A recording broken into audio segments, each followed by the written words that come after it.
commencer, faisons un retour en arrière sur le CV de Harald Malmgren. Né en 1935, originaire de Boston, Malmgren a commencé sa carrière en tant que professeur d'économie à la Cornell University.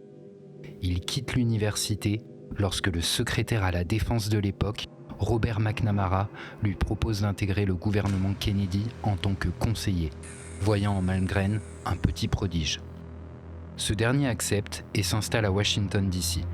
Il commence sa carrière sur un événement apocalyptique, la crise des missiles de Cuba.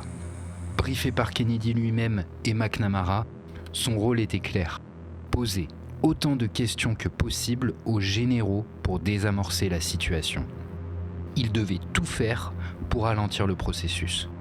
Rappelez-vous que ce jour-là, le monde aurait pu s'arrêter si un missile avait été tiré.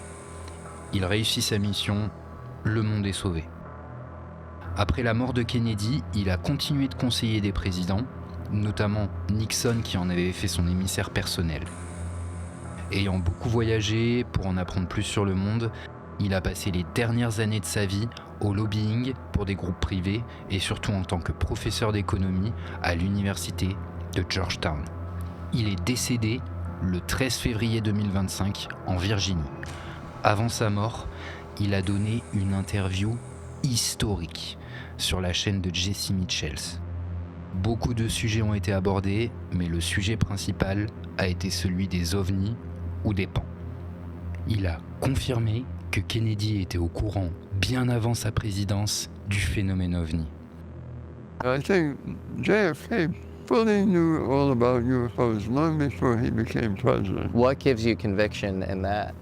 Because he was in naval intelligence for a while. He learned most of it from Forrestal. He was in the intelligence and Forrestal was Secretary of the Navy before becoming Secretary of Defense. yeah, and Forrestal fully briefed him and talked about it.